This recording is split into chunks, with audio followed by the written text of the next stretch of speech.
La preuve encore ce soir. Merci à tous les camarades qui se déplacent. Merci à tous les collègues aussi qui soutiennent un petit peu, beaucoup. C'est ça qui nous fait tenir.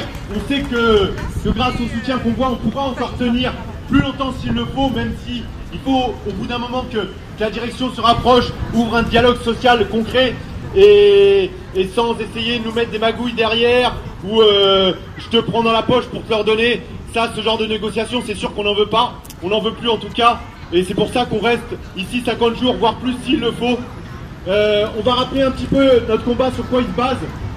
Notre combat, ici ce magasin, il faut savoir qu'il est ouvert depuis 20 ans. Depuis 20 ans, il est ouvert les dimanches jusqu'à minuit.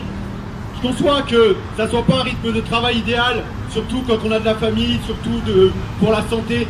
C'est vrai que c'est pas bon ce rythme. Mais de toute façon, ces magasins, ils sont ouverts sur l'avenue. C'est comme ça depuis des années, depuis des dizaines, des vingtaines, des trentaines d'années. Ça se passe comme ça. Il ne faut pas l'ignorer. Parce que le premier cadre qu'on peut poser au travail de nuit et au travail du dimanche, c'est en venant ici. Et justement, les magasins où on n'a pas le choix, où ils sont déjà ouverts, c'est là où il faut venir poser des cadres précis et pas laisser les patrons faire ce qu'ils veulent sous prétexte que des lois sont passées. Vous voyez très bien ce que je veux dire. Parce que maintenant, avec cette fameuse loi qui fait passer tout Paris en zone touristique, maintenant ils peuvent ouvrir tous les magasins où ils veulent le dimanche et la nuit. Il n'y a pas de souci, ils peuvent le faire. Mais nous, on est là pour encore pouvoir poser le cadre. C'est pas fini, c'est pas fini. C'est pas parce qu'ils ont passé ces lois que nous, on peut pas encore réagir. C'est-à-dire que oui, à un niveau national, c'est dur de faire face à une machine comme l'État. Mais à un niveau local, si on se serre les coudes sur chaque boîte, effectivement, on peut venir poser un cadre et les empêcher d'ouvrir à n'importe quel moment, à n'importe quelle heure, d'obliger les gens justement à avoir ce rythme de vie. C'est en posant le cadre dès le début, dans des emblèmes comme celui-ci, que là on peut encore faire quelque chose. Si on ne se pointe pas son nez aujourd'hui pour essayer de bloquer ça, pour essayer de contrer ça, effectivement c'est perdu d'avance. Donc nous ici, qu'est-ce que ça donne le travail de nuit et du dimanche? Ça donne des horaires en dents de scie. Il n'y a pas comme dans les usines en 3-8 où il y a une équipe du matin, une équipe de soir. Ça marche pas comme ça ici. Ici l'équipe du matin et du soir c'est la même personne. C'est-à-dire que dans mon planning, le lundi je fais 7h du matin, le lendemain je fais midi et le surlendemain je commence à 16h. Et ça c'est valable aussi pour des gens pour les femmes qui sont mères de famille. Moi j'ai des enfants, mais on est beaucoup à avoir des enfants aussi dans ce magasin, mais il y a aussi les conséquences qui sont dramatiques sur la santé. Il y a beaucoup d'études qui sont parues maintenant, on peut plus le nier, sur ce que ça implique sur la santé. C'est 10 ans d'espérance de vie en moins sur une pratique de 15 ans de travail à ce rythme-là. Sans oublier qu'on travaille en sous-sol, que les expertises du CHSCT, elles sont systématiquement bottées en touche au TGI. Il y a le secrétaire qui est dans le coin, il peut le confirmer.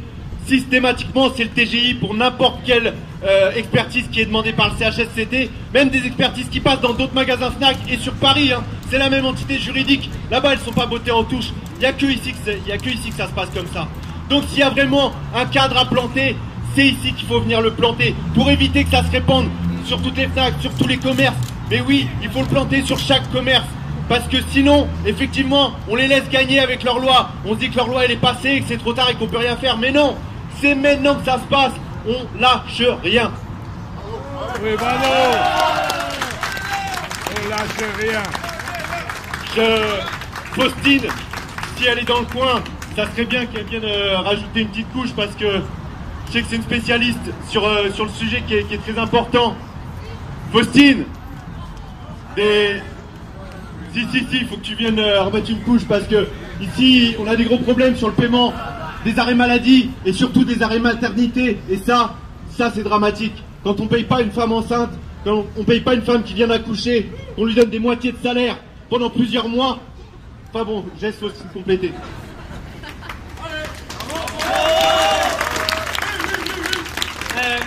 En fait, en 2015, on a changé de gestionnaire de paye et ça a servi d'excuse à plus payer correctement les accidents de travail et les congés maternité. Parce que l'excuse qu'ils nous donnent quand on leur demande pourquoi une maman elle perd 400 à 500 euros de salaire pendant qu'elle est en congé maternité par mois, hein. Donc additionné, ça fait 1500, 2000, selon c'est ton deuxième, troisième enfant. L'excuse, c'est on n'arrive pas à calculer. Et ils nous regardent en face et ils nous disent ça. Et après, quand on leur dit pas de souci, on va vous faire le calcul. Ils me disent oui, mais c'est pas toi la gestionnaire de paye. Donc t'as raison, ton calcul il est bon, mais les mamans elles ont toujours pas leur argent. Et les accidents de travail c'est pareil. Quand tu es en accident de travail reconnu par la sécurité sociale, et bah c'est pareil. On t'enlève 300, 400, 500 euros sur ton salaire et on te dit en gros débrouille-toi avec ça pour l'instant parce que ça n'a pas été validé au siège, ça n'a pas été validé par monsieur machin, madame machin et compagnie. Et toi en attendant, tu as des mamans au téléphone qui sont stressées, qui sont en pleurs et tu sais pas quoi faire. Et eux en gros ils nous disent de nous débrouiller avec ça. Mais nous on l'accepte pas, c'est aussi pour ça qu'on fait grève. C'est inacceptable, c'est inadmissible, sachant que de la sécurité sociale, ils reçoivent plus d'argent que ce qu'ils versent à la salariée, donc ça va très très loin cette histoire-là. Aujourd'hui, ça fait 50 jours de grève, ils n'ont toujours pas régularisé les congés maternité. Ils l'ont toujours pas fait, alors que c'est la loi, et ils l'ont toujours pas respecté.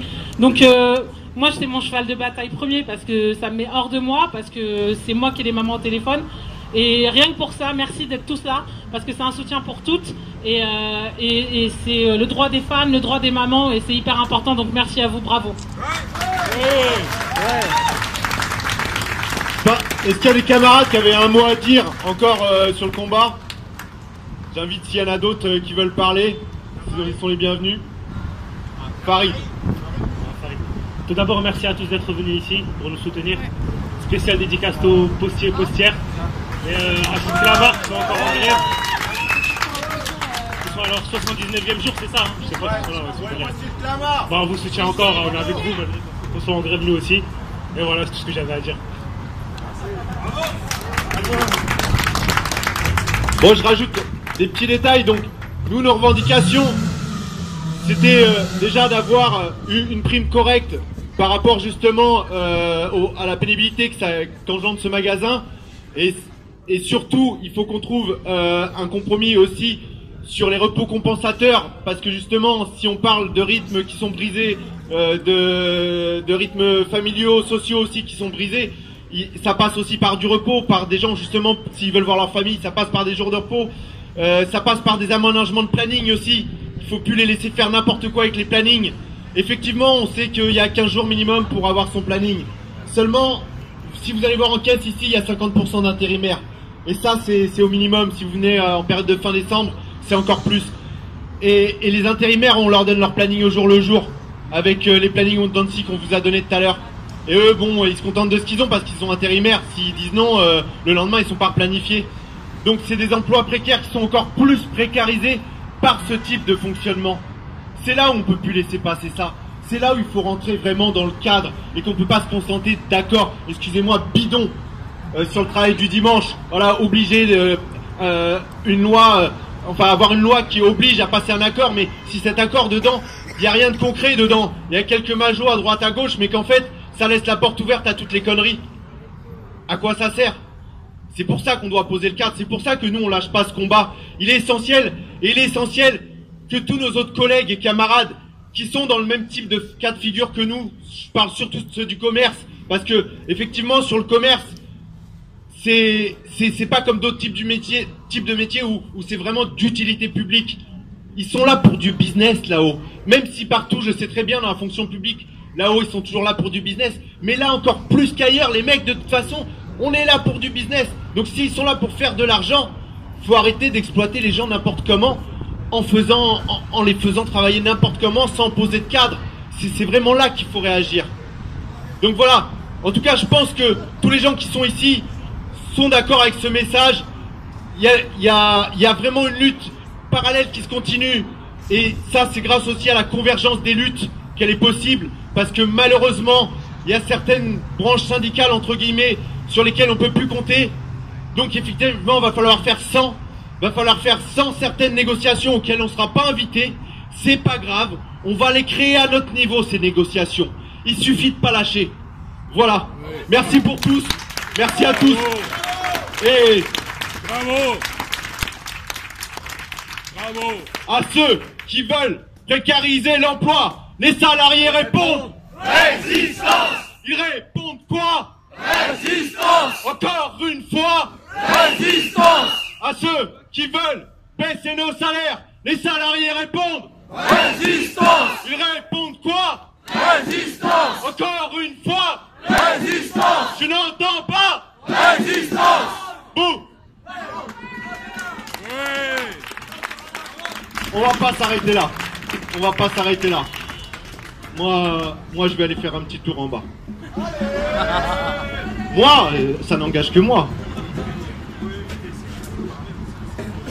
Et s'il y a quelqu'un qui voudrait encore parler avant que je descende en bas. Le camarade Jean-Marie Quay, qui était là depuis 2002, c'est-à-dire qu'ici il y a eu une grosse grève, un gros mouvement en 2002 qui avait déjà eu lieu par rapport aux conditions de travail de ce magasin, et ce délégué était déjà là à l'époque. Voilà, donc place aux anciens. Non mais c'est vrai que c'est difficile parce que ça fait très plaisir de voir que les collègues qui sont venus après, ils prennent la relève, et du coup la direction elle a du mal parce que là on est dans le plan B. Le plan B, c'est surtout ce qu'elle n'a pas prévu. Et moi, je suis très motivé à les soutenir parce que je dis que il faut finir le travail. On a commencé en 2002. Le travail n'est pas terminé puisque la revendication de base, c'était la discrimination vis-à-vis du dimanche.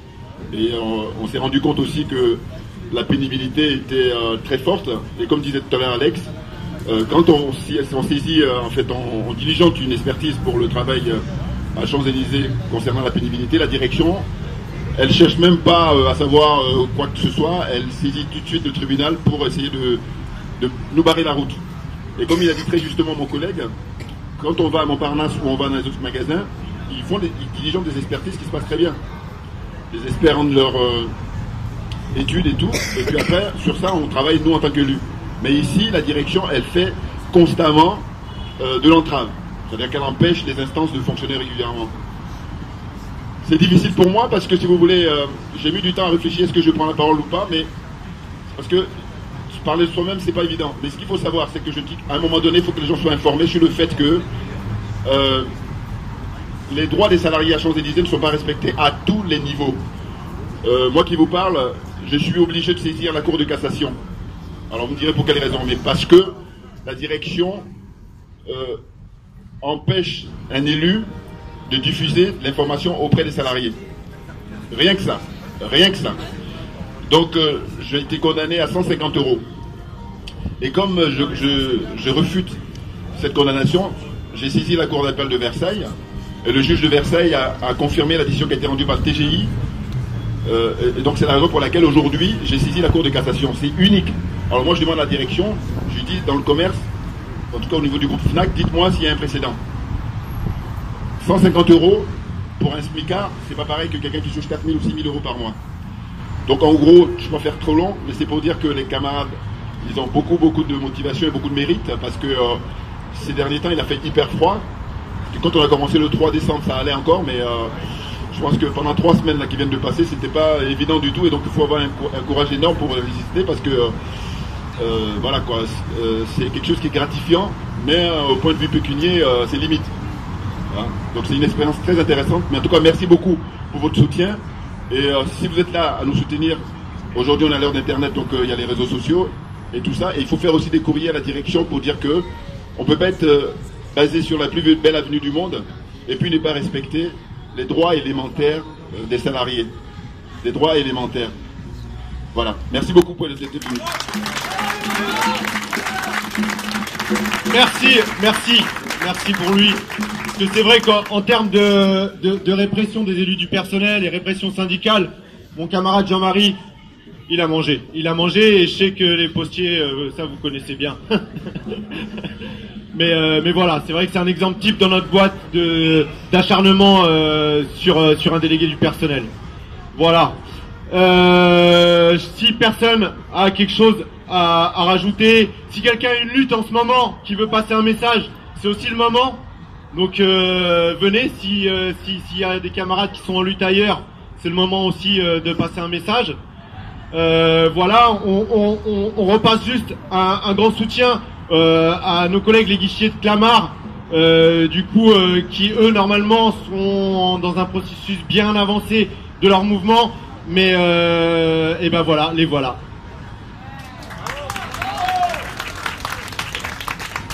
Bon, bonsoir. Donc c'est le bureau de poste de Clamart dans les Hauts-de-Seine, pour ceux qui ne savent pas. Donc bien sûr on est à fond pour soutenir la FNAC de Champs-Élysées. car nous aussi on est en grève depuis 80 jours contre notre employeur pour des suppressions d'emplois, une réduction du service public, de l'amplitude.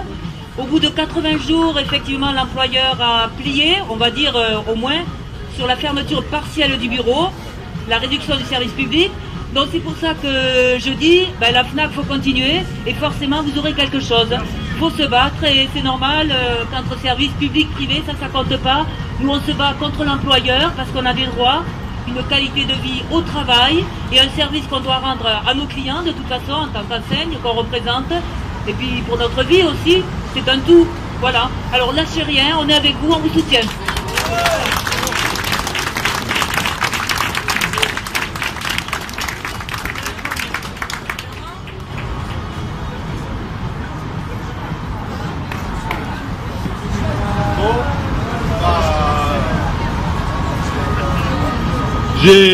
J'ai plus grand chose à rajouter sur nos revendications et sur notre combat, à part le fait que, bien sûr, comme on l'a déjà dit et comme on le redira encore, on lâche rien.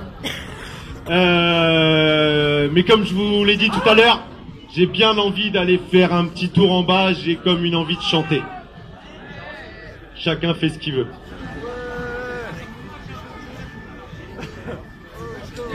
À ceux qui veulent précariser l'emploi, les salariés répondent Résistance! Résistance! Résistance!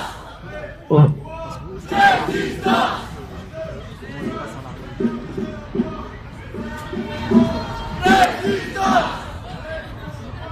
Résistance! Résistance! Résistance!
Moi je sais pas, on m'a dit de mettre un panneau.